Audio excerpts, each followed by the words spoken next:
So we would love to invite you to interact and be part of the conversation.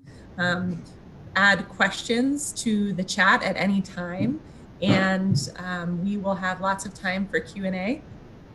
Also, share resources with each other. We know a lot of our audience here with us tonight are young artists in our community who believe in art and change. So this is a forum to share resources with each other. We hope that you'll join the conversation and be inspired to take action. We want to highlight the incredible talent in our Greater Cincinnati region and connect with artists working outside of our region as well, who inspire us. I do just want to mention that we are going to record tonight's session so that it can reach an even larger audience, and it's also being broadcast on Facebook Live. So thank you all for joining us, for making tonight possible. And I also want to thank ArtWorks ongoing sponsors, ArtsWave, Ohio Arts Council, and the City of Cincinnati. So I mentioned how we believe art is a change agent. We really believe art can reach people's hearts, can speak to the human sense of compassion and empathy, which is necessary to drive social change. I believe that that might be something that the artists here with us tonight will be speaking about. And we're really excited to hear from them about the power of art, why art has been a tool that they've chosen, that they've been drawn to as they really think about systemic change in social justice specifically. So before I formally introduce the artists, I did mention resources. I want to share one incredible resource that's available right now for Ohio-based artists. And I'm sorry I have some background noise. I am a working mom, so I've got some frustrated children upstairs. So can't do anything about that. But for any Ohio artists, Ohio artists, musicians, writers, filmmakers, performers, and other creatives, we're gonna drop something in the chat. Pretrial Justice Institute and the Art for Justice Fund has a call for artists available currently called Artful Souls and Liberated Voices, which are grants for $1,000 for use in the arts as a way of engaging and educating everyday Ohioans around the issues of bail reform, racial equity, and community wellness. So I encourage you to look more into that amazing opportunity. And if you're aware of other opportunities, certainly there are many through the Art for Justice Fund. And I think all of the artists on this talk tonight are connected to that fund, an incredible fund working on art and social change. But yes, please share resources. So without further ado, I'd like to introduce our first speaker. And I will speak a little bit about the project, but I'd really, I have a little one joining me who you might see here in a second. Hold on one sec. So sorry, my husband's also a teacher doing teacher conferences, so neither one of us are able to help our children. One sec. No worries. That's all another component of the very important work hopefully we're all doing. Absolutely. You couldn't have said it better. So for anyone new to ArtWorks, and Bayeté is a new relationship to ArtWorks, I'll just quickly say we're really committed to the youth in our community as well as our entire community. So we create youth apprenticeships working with artists. We employ youth throughout our community, ages 14 to 21. And we launched an amazing mural program in 2007. This year, we painted our 200th mural in our community. What's unique about our mural program is every single one is painted by young people. And so it builds deep bonds to place. what I am so thrilled to share with you is that our 200th mural is a mural that was the vision of Tyra Patterson. So time saved versus time served. And it is on Court Street around the corner from City Hall in downtown Cincinnati, Ohio. I can't wait for you to hear more from Tyra about this project, but this was an incredible milestone. And it was very important to us. Our whole theme this year with our work is new voices, and we wanted to highlight work by voices that aren't always included. We were very intentional about carving out new opportunities for women and artists of color. And in this case, this was the very first project where we employed intentionally formerly incarcerated individuals to work as mentors to the youth and to lead artists. And so we know our city is at its best when everyone gets a chance. And without further ado, I would love to introduce Tyra Patterson, who is an amazing human being. She is an artist. She's a visionary. She is the artistic director behind Artworks 200th mural. She's a collaborator, a public speaker, an activist. I think now she's a filmmaker. She's her day job is at the Ohio Justice and Policy Center as the community outreach strategy specialist. And she also just earned an honorary degree from the Art Academy of Cincinnati, which is so incredible. Congratulations, Tyra. And I'm also thrilled to announce that Tyra is joining the board of directors at ArtWorks. So there's so much more to her story, but I would love for Tyra to tell you in her own words about her journey. Tyra Patterson. Well, thank you, Colleen, for such a warm welcoming. I don't need to say too much more about it. I think your introduction was a little biased, but thank you so much. I'm glad to be here. I'm also happy to be on the ArtWorks board. I'm also happy that you, Colleen, Tamara, everybody was so opening to such an idea to make it come to life. So I'm grateful for that. My love for art has started as a child. I remember going to school, and that's one thing that I wanted to do. I wanted to create. I didn't know what I was creating, but I was creating it. But in prison, not only did I have an opportunity to foster my love for art, it was also a way that it was so therapeutic for me and the ladies. And I saw firsthand what the impact was on our ladies. Art became a lifeline for so many women who was incarcerated. As we know, women go to prison, and we experience so many forms of abuse, and the prison system doesn't provide us with many resources. So art became our therapy. It was a mental escape for so many of us.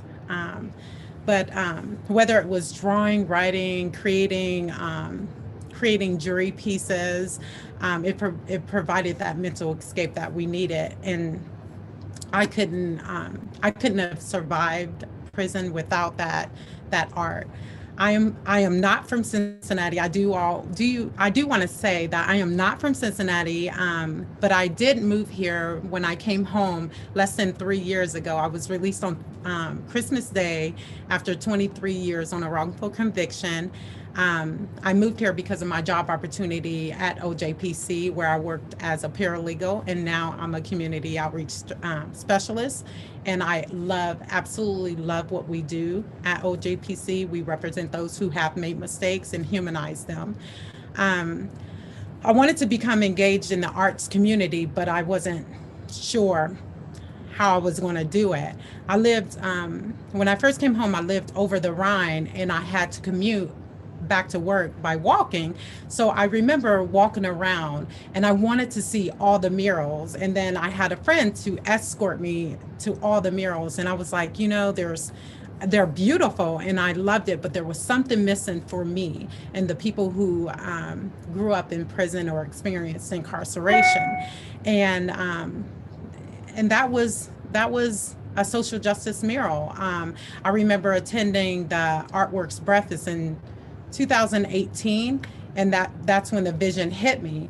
I set up a meeting with Colleen, thank you again, Tamara, and you all loved the idea immediately. You didn't push back on me. You didn't say, well, this is not something that we do. You welcomed it and you said, let's do this.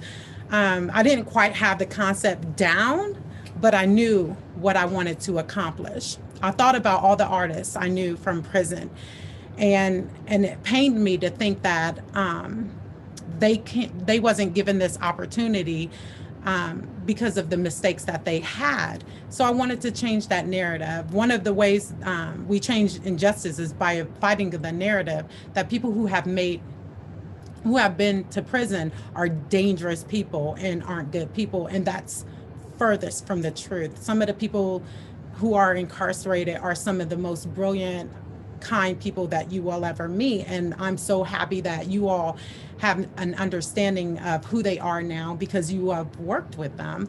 But the best way to change that narrative was by creating proximity.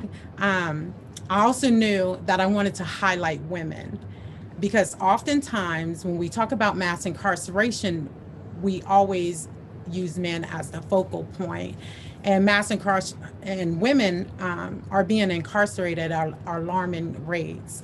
And I wanted to bring light to that, because it's important. It's important because we are mothers. We are breadwinners too, for our children. And I wanted to create something that wasn't just pretty. You know, the mural is beautiful, but the conversation behind it was what sparked me more than anything. It had to be the process that created a systemic change and not just a situational change. The conversations that happened with the juveniles and around our community was important. And one thing that I wanted to do, I wanted to create a mural that was driven by directly impacted people. And I thought that was very important. When I brought that idea to you all, you had no problem in it.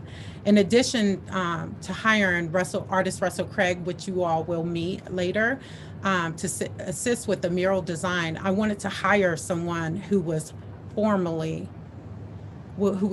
currently incarcerated. She's out now. She's been home for 3 months. So that was a big step, because I had to work with ODRC to make sure that this could happen. And there's a lot of people talking about hiring people when they come home, and I applaud those efforts, but why do we have to wait for people to come home to give them meaningful opportunity? I served time with Jamie. She was 25 years to life, and we hired with the equal pay as an artist. So that was something that was, I don't know, that was my pivotal moment of what we can do and how we are not afraid to change the rules. And again, I thank ArtWorks for that opportunity, and Art for Justice for that funding for that as well. Individuals who spent time in prison have dreams that extend the menial jobs that we are relegated to. And what we are doing at ArtWorks now is we're giving this meaningful opportunity for people. I hope that through projects like Time Saved, Time Served, that arts organization will take notice and hire someone off of their talents, regardless of their backgrounds. I hope that this is the case. I am honored that each woman that I approach said yes to this idea. And I want to tell you a little bit about each woman on the mural. These women have survived some of the most horrific circumstances, and now they have been out in the community helping our community grow and leading with humanity. And that's something that I wanted to highlight. Deanna Hoskins founded the Office of Reentry in Hamilton County, and she was its first director. And she's formerly she was incarcerated, so that's huge for us. She has gone to assist the Obama administration and with national prison reform. She is currently the executive director at Just Leadership out of New York City. If you don't know her, you should know this woman. She makes strides and progress around our world. Sheila Donaldson is my colleague and my special friend at Ohio Justice and Policy Center. Sheila has been working as in the legal field for over 20 years. And I say that because it's important, because imagine 25 years ago, 20 years ago, trying to work in a legal field. It was not possible. That it was just not possible. So she had paved the way for so many of us, even for myself. She was also a paralegal on my case and fought for my freedom. So she's a dear friend. She's a trailblazer, and she deserves the recognition. Belinda Coulter is someone I served time with when I first went inside the institution. I remember being so young, and she helped guide me into the right resources that was offered inside the prison. So, and she was just brilliant and smart. Today, she works at Cincinnati Works, where she helps people find resources and job opportunities coming home from prison. So I thank Cincinnati Works for allowing her to work there to help people like me and others who are coming home. But when I first came to Cincinnati, somebody said, you have to meet Tracy Broomfield. And that's the other lady on the mural. And I'm so happy I did, because Tracy founded Rise News, which is a newspaper circulated in prisons and jails. And it's a connection to resources, housing, employment, because when we're in prison or in jails, we're not given the opportunity to know what's waiting for us, so that we can live a constructive lifestyle on the outside of the walls that smother us. So Tracy came up with that brilliant idea to do something like that. So I'm glad I met her, and I picked each one strategically because they all work in the social justice field. Each of these women are making Cincinnati a better place despite of their backgrounds. And these are people you all need to know. Russell Craig and I met while I was in Philadelphia. I'll share a little story and then I'll pass it. We spoke at the same conference, but we didn't know each other. And everybody, even before I went to Philadelphia, was talking about these social justice murals. And I was like, I need to know about the social justice murals. And him and I was getting in an Uber, and I said, I'm going downtown. I noticed that he had the same name tag as me. So I was like, he said, I'll show you. And he was not going to tell me that he was this brilliant artist behind these social justice murals. But someone approached him and thanked him for the work that he was doing, and it outed him. And I said, you're the artist? And he said, yeah, I'm the artist. And I remember asking him months later, could you please work with me to make sure that we have this same platform in Cincinnati? No, we're not New York City. No, we're not Philadelphia, but we struggle with the same issues that they do. So he agreed and helped me be the creative. He helped be the creative designer behind the work that's on Court Street. I'm honored to introduce Russell Craig. I hope he's here today. Did he get online? I am here. Okay, well, yeah, so I'm so happy to introduce my cohort, my friend, our brilliant artist who is now part of Cincinnati as well, who is spreading the message. And artist Russell Craig, you take it from here. I am grateful to have you as my friend. Thank you. Oh man, thank you for having me. Apologies to everybody that's watching, because I'm in the streets of New York, Brooklyn, Fort Greene, Barclays Center. I'm walking down the street. Tyra just hit me with a text. I'll be trying to do too much, so I kind of forgot. And she's like, "We waiting on you." I'm like, "Oh, crazy! That's crazy." So, no, you said a lot, and basically filled everybody in of what we was doing in the vision and things like that. And it's just it's really brief for what I could contribute as far as giving a verbal contribution to what you already said. I just, wanted to be a part of like what you had going on because it just aligned with what I already do, So to be able to be an assistant to that was just was fantastic, and I was open to it, and it worked out, and I just, gave some input on like what I was what I know and things like that, and your team put it together and made it happen. So, and it's just along the lines of the things that we already do. So it just all made sense. So that's just basically like how I see it. And I was listening to you. You was giving a rundown in a more detailed fashion. So it's just basically that, So I'm open to any questions and things like that. But I think you already did all the heavy lifting.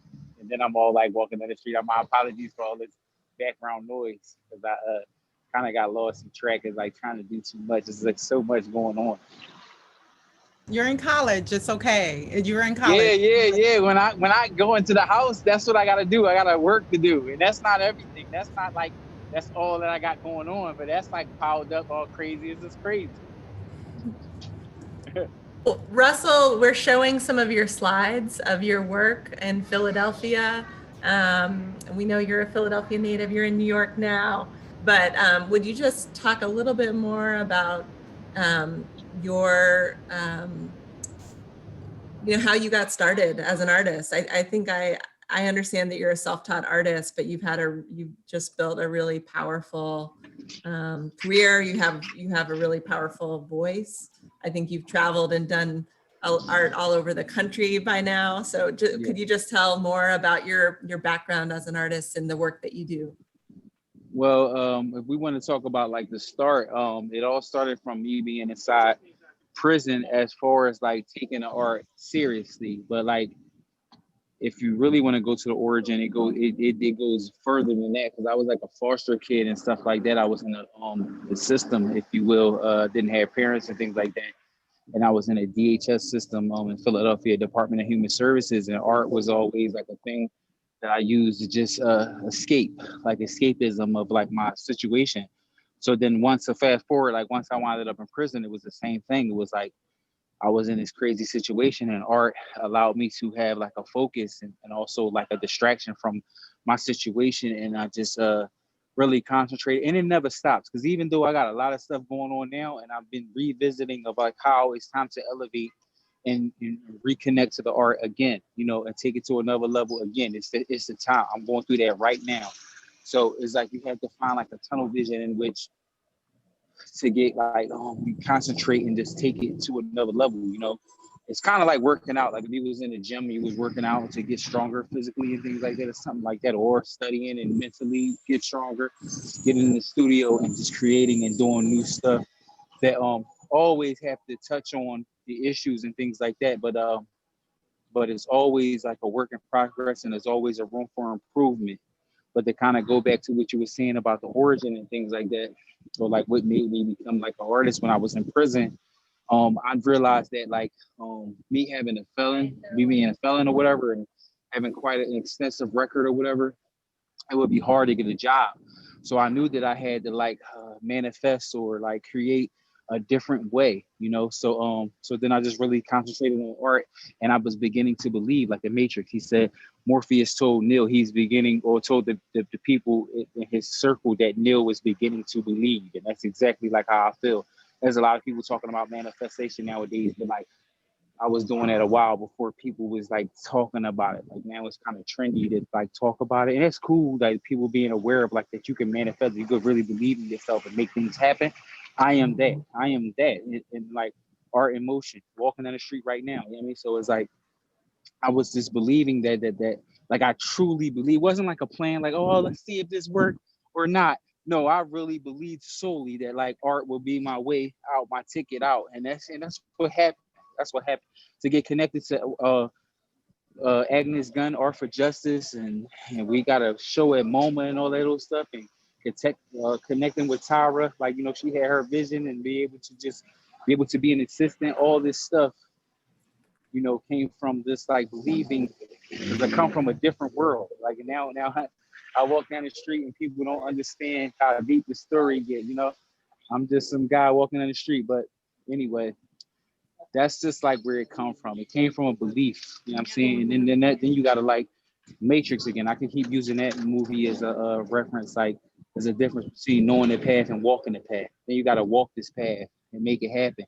You know, so that's what it's always about. You know what I mean? So I just been working ever since prison to make a way for myself, and it's been happening. So whenever like somebody like Tyra or whoever like reach out and it's in line with like the mission of like how can we inspire others, I'm always with that. What type of art do you create, Russell? Right now is a lot of like dealing with like social injustice. I was in a realm of doing like portrait work a lot, but I don't just do just anybody portrait. It'd be a portrait for like a reason of like a reason why I would like want to highlight like Tyra Patterson. Like Tyra, I did a portrait of Tyra Patterson on some leather, you know, and I was doing the leather first. Now Louis Vuitton doing portraits on leather, I did it first. Let's put that out there. Somebody contact them. I got me a Louis Vuitton little scarf on to cover my face. So I'm not around nobody, but I'm not mad at them. But like I did that first. I put Tyra face on the leather bags first, you know, because I wanted to highlight that Tyra did 23 years wrongfully convicted. But when I meet her, she be like just like joyful, just like smiling and shit all the time. And I'll be pissed off from the shit that I dealt with. Sorry for the cursing, but I get a little passionate because it's like he always in good spirits. I'm like, you did 23 years wrongfully convicted and you be smiling and stuff. So I was inspired, and I had to do her face. I had to like just to highlight her situation and who she is as a person. So that's the kind of stuff. So when I use it as an example, when I do a portrait, it'd be something like that, you know. And then I did James Huffy. I got his portrait on leather bags on the African American Museum of Philadelphia right now because he prophesied. And when we was in prison, he told me everything that would happen right now. So we talk about manifestation and then prophesied.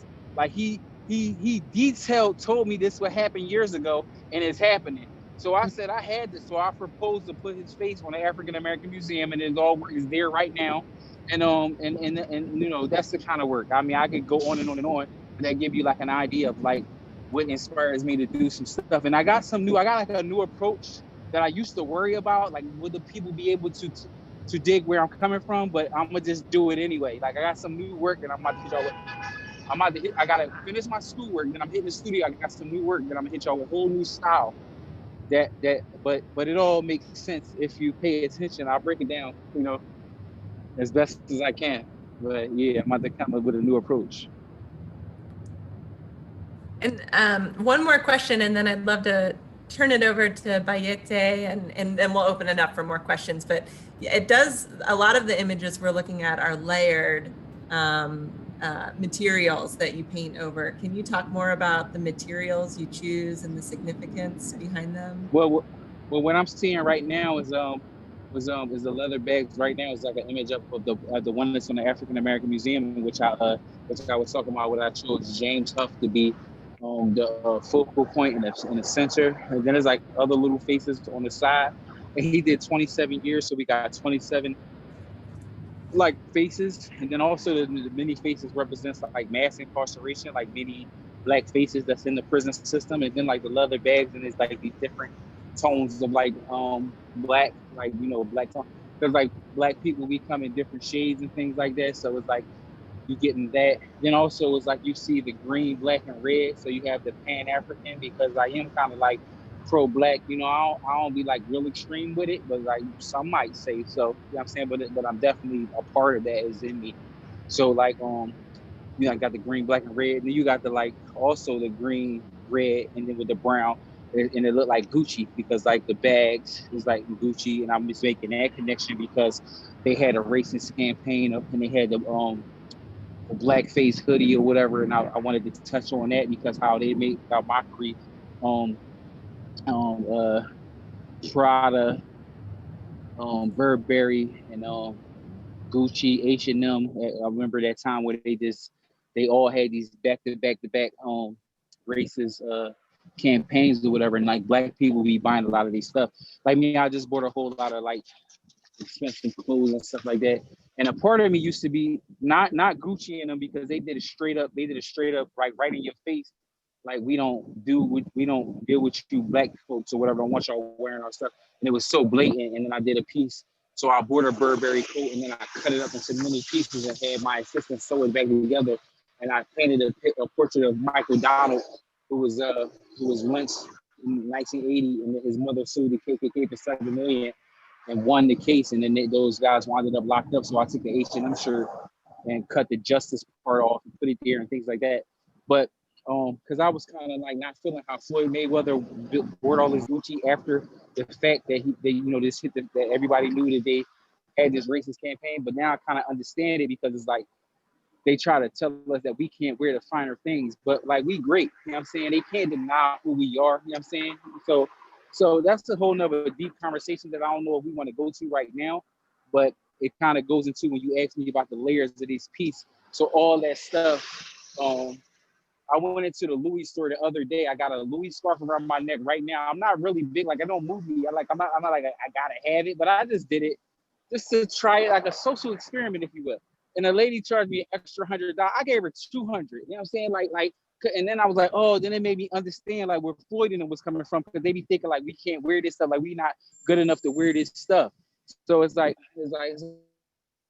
oh, okay. Now I need it. Now you gotta give it to me now because I look good in it.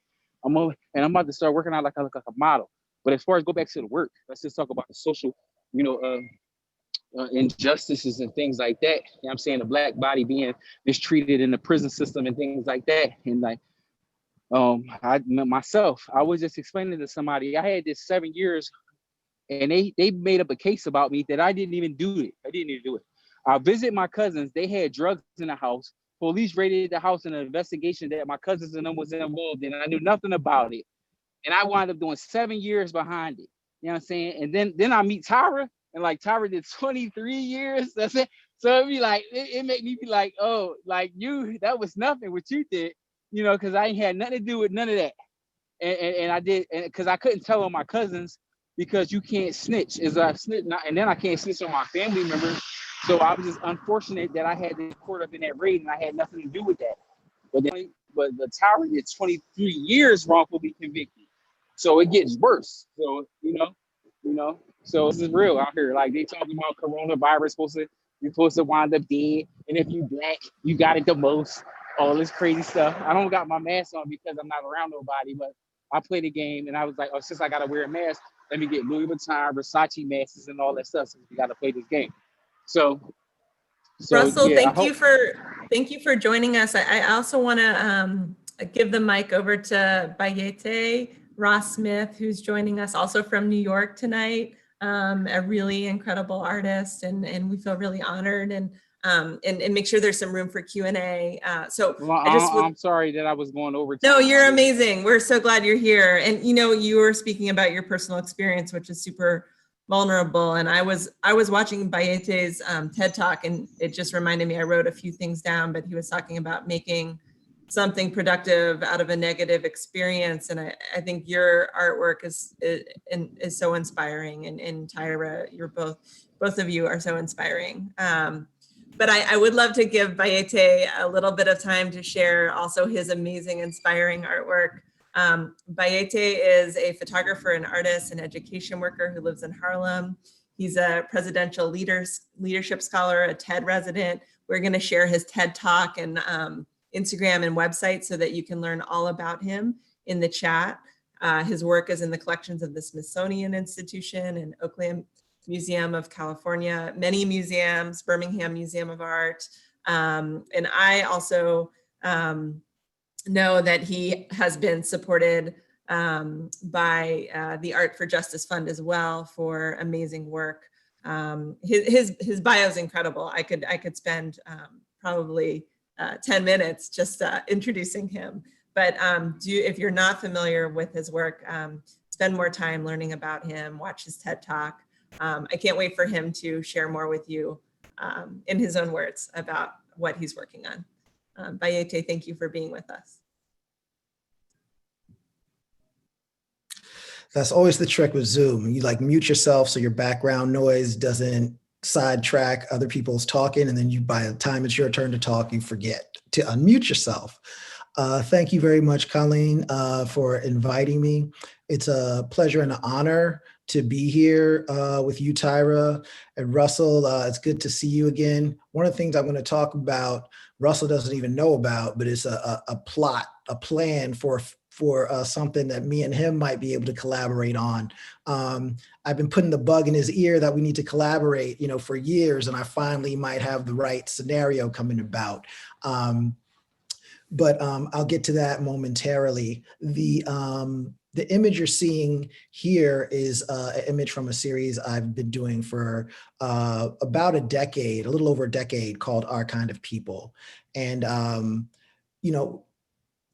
a lot of my work examines identity, ideas of reciprocity, beauty, and how they become the fundamental elements of human interactions. Also, I'm very interested in how identity is both a set of criteria, but also a performance.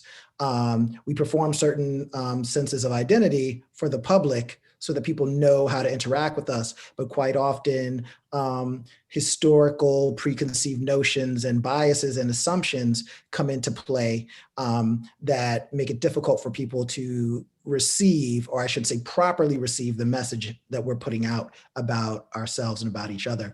And one of the things that I think is very significant in connection to the work that Russell does and the work that Tyra does is that a lot of the challenges that returning citizens face and a lot of the challenges that marginalized people face that can lead to a false imprisonment for 23 years, that can lead to someone getting certain charges when they just happen to be in a building, in a home, but not actively participating in an illegal activity, stems from the assumptions, the stereotypes, the preconceived notions, and the biases that are connected with identity and the perception of people's identities.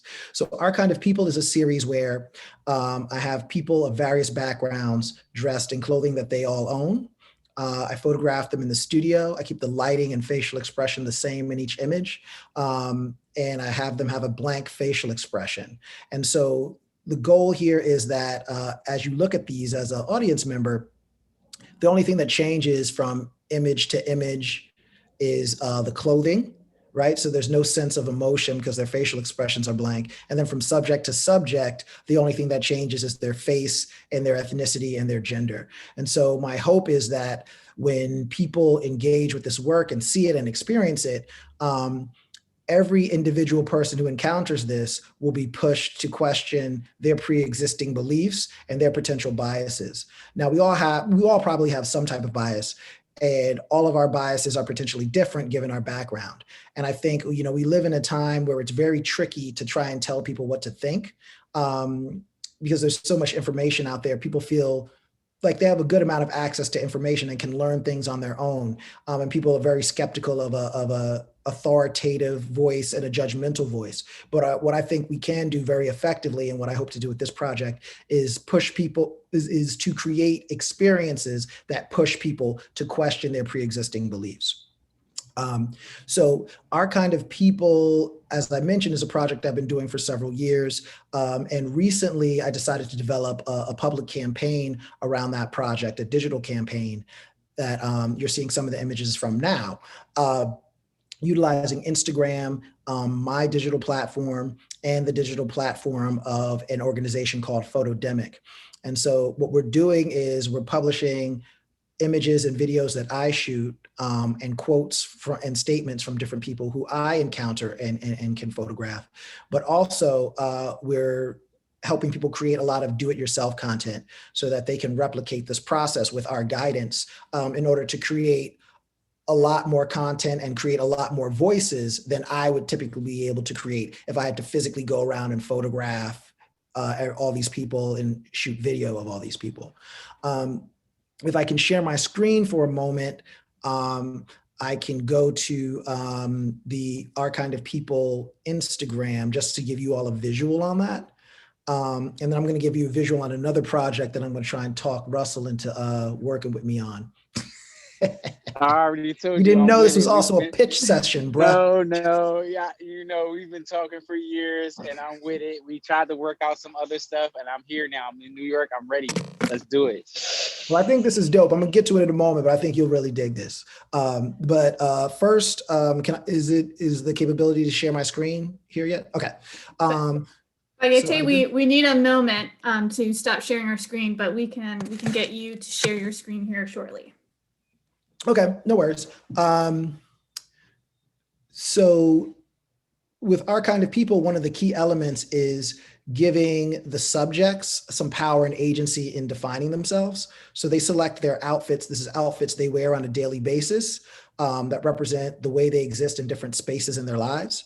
And they also get to speak directly to the public through writing or through video testimony about moments in time where there's been incorrect assumptions about them and times where issues of identity and bias have affected them. And the idea here is to utilize this to get people to engage in conversations and really self-reflect on how and where our biases come from and question, like, why did I think that? Which I think is a question that we actually don't ask each other enough these days. So Should be all set to share your screen also. Okay, perfect. Thank you very much. So this is a look at the Our Kind of People Instagram. So you'll see here in some of these panels, we've taken quotes from the videos and posted those as just quotes for people to read. And then if we go to some of these posts, these are slide posts. If you click here, this is obviously desktop, but on mobile, you can swipe. And you see these people in their different alter egos. And then we also include a quote over here of something they said about how identity has impacted them. So we have still photos. We also have videos. I'm not going to play the audio on this right now. I'm just giving you a visual of her talking. And that is, again, this is some of the DIY content that we help facilitate the creation of, where people tell their stories about their experiences. And then these quotes have been taken from some of these videos. So if you look here, that woman you just saw, Decca, here's a quote from her. She says, I've been told many times that I don't look Muslim just because I'm not wearing a headscarf. They say I don't look Muslim because of the way I talk or the way I dress or the way I act, but it's important for me to choose who I am. I don't need other people to tell me who I am. And that's one short quote, but again, these various images depict people in their different likenesses. And I think it's really interesting to think about how that impacts our perceptions. Here is, where is it? Here's another quote from a woman named Dilla Fruz. This is Dilla Fruz here. And then we can see her in some of her different outfits. And Dilla Fruz said, my experiences in the US are that there's the idea of what white looks like and the idea of what black look like, and everybody else is in the middle. So again, this is a way of engaging beyond the gallery, beyond traditional art spaces, although I do a lot of work in public spaces, but really utilizing social media and technology to engage with audiences that aren't necessarily your typical art audience. And multi-platform storytelling is a big part of the work I do, because I think it's really important to make the arts accessible, and utilizing multiple platforms allows a broader form of engagement. So just to be clear, multi-platform storytelling would be creating art that can be a compelling experience in physical spaces, whether it's public or private, online, on desktop, on mobile, in books, as performances, so on and so forth. So when you think about multi-platform storytelling, if you think about, say, Marvel Comics, right, they utilize a variety of different platforms to tell stories. Transformers, the toy, a variety of different platforms to tell the story. Everything from the toys, the movies, bed sheets. A lot of the professional athletic leagues use a lot of elements of multi-platform storytelling as well. Another project that I think is interesting, I'm trying to, this is what I'm recruiting Russell for, is I've created a series of sugarcane and cotton boomboxes that represent the sugarcane and cotton industries, as well as the boombox representing hip hop and the entertainment industries, highlighting these billion-dollar industries that laid the basis for Western economies that are all based on Black bodies. And as we all know, profiteering from prison is another substantial industry as well. So part of why I wanted to get Russell involved is I've created these boombox replicas, and they'll play a soundtrack based on a series of songs from the African diaspora, but also historians and scholars discussing how the sugar industry and the cotton industry became the basis for a lot of other industries, whether it's insurance, whether it's finance, throughout the histories of the Americas. And this idea is based on this project that I've been doing for several years called Got the Power Boomboxes, where I create sculptures made out of boomboxes in site-specific sculptures made out of boomboxes in various local communities. And then those sculptures would play a soundtrack based on local people's favorite songs and audio recordings of their memories. So with this next version of that, with the sugarcane and cotton boomboxes, I'm intending to build on this concept with the sugarcane and cotton boombox replicas and really look at how we can then create a narrative story about this history and connect it to how that affects us to this day. So in the interest of time, I'll stop there. I want to leave a little time for Q&A. My Instagram is in the chat. I'll just briefly speak about this work. This is a series I did called Taking Aim. And I was really curious about the emotion that's evoked when someone sees a target, but also who is considered a threat, who is considered a victim, and then how does the perception of victim or threat impact the likelihood of one being involved in interpersonal violence. So I created these various targets, and I initially was just working with outtakes when I was doing the shoots for Our Kind of People, no pun intended, and I made these targets. But then I had the idea that, since they're targets, they should exist in the real world. So I took them to different shooting ranges and shot them. And on occasion, I was able to bring the people whose images were in the targets to the ranges with me to shoot them. And I also encouraged people at the firing ranges who I spoke to shoot my targets with me. And again, I was really interested in the idea of victim versus threat, but also the line we draw between recreational violence and deplorable violence and how that plays out. So with a lot of my work, I like for it to be able to exist in a practical, functional way in daily life and be relevant to people's daily lived experiences. Thank you. Amazing. You're also amazing.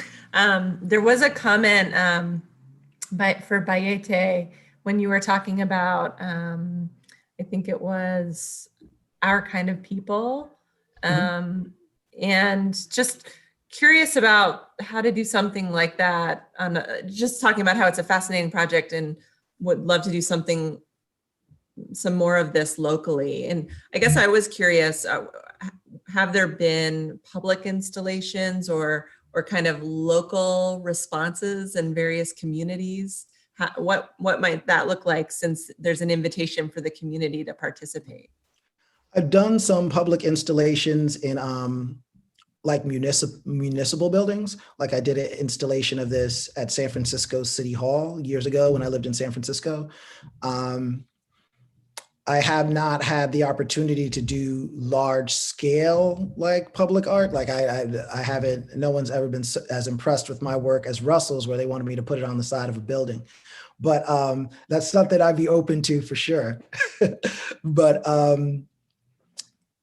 typically how it works is I'll have installations, and then we'll do public programs to invite a wider general audience in. And you can go to the Instagram account for our Kind of People, which is at ourkindofpeople_, or you can go to my website, bayeté.net.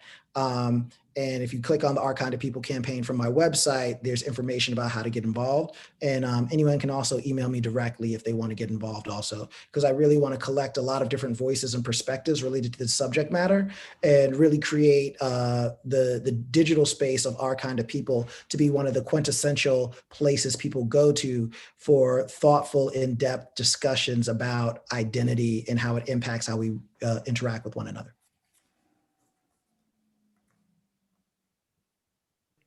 That's amazing. To all of the participants, if there's anything you'd like to add or ask in the chat, please do. And I also, panelists, since it's a conversation, if you want to, ask each other anything. We work with so many young people, so I would love to just ask you your advice to young people who feel called to make a difference with art. If that's anything, if anyone would like to respond to that question. I can. I'll be brief. Yes, I'll be please. very brief. So I want to say to Bayeté real quick. I'm stationary now. I'll reach my apartment. He mentioned the Marvel comics and how they tell the stories. I have a box of Marvel comics, a whole box of comic books, because that's like the new approach that I'm going to take, because I see the connections between those stories and those comic books and what's happening in real life. Won't go too deep into that. But to talk to the young people, like, art changed my whole life. Like, art was, I come from the hood, I come from prison, I come from the worst circumstances, and I made a decision that I would use art to change things around.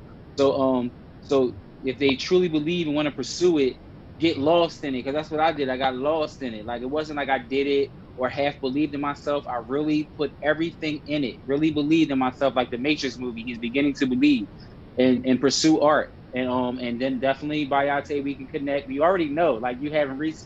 You reached out to me recently, like briefly, but back in the day we was going hard trying to put it together. But let's put it together, and then we can show. And then it's like important for these young people that since the woman that's facilitating this is dealing with young people, like, we can like provide an example, because we can definitely like put some things together and hopefully inspire them to believe in themselves and do more or whatever, or just see what's going on in society, just see what's happening. And I'm done. I would. Sorry. I was gonna say we'll definitely connect about that, Russell, because I think your ability to work on different materials could be really profound with these boom boxes, and we'll chat more. They're on their way. They're being shipped to me, so it'll probably be a little after the holidays. But we'll chat before the holidays about how we can make that happen. What I would say is, to the young people, embrace your creativity. Any creative notions and ideas you have are very valuable and valid. So do your best to study all of the different ways in which the artistic mediums you're most interested in can be utilized. Don't get discouraged. Don't think it can't be a career. Just think about when you look at the credits for a show you like. If you count the jobs on those in those credits. I'm being a little bit facetious there because that's a monotonous thing to do. You're probably not going to want to do it, but there's lots of ways to make a career and a life for yourself in the arts. So embrace your creativity and don't feel like it's impossible. Anyone can do this. And it sounds like after school especially, but it's true that the one thing you can do that no one else in the world can do is be you. So I know it sounds like a cliche, but it's one of those ones that's actually true. So really embrace your creativity and know that you can do what you want to do. I mean, you got to be good at it. Like you can do whatever you want to do if you're good at it. So you got to get good, but it's not an impossible task to get good. I can most definitely agree with what you said. I wanted to most definitely tell them to embrace them and who they are, but also work with people who are closest to the problem, because we should be a part of this solution. And don't be afraid to speak up and elevate voices of those in the margins.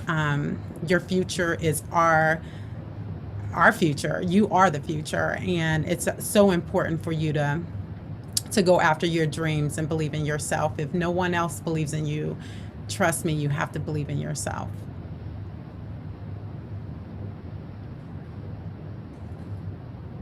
Okay, so that's a great note to end this discussion on. I want to thank you, Bayeté, Tyra, Russell, for being with us tonight, for your inspiration, your vulnerability, for sharing your artwork, which is amazing. Tyra and Russell, we're so thrilled you're alumni with ArtWorks, and Bayeté, we would love to keep in touch about opportunities to work in Cincinnati in the future. You're incredible. So thank you all. We wish you well, stay safe and healthy. Thank you all to all of our guests, our participants. Be well, everyone.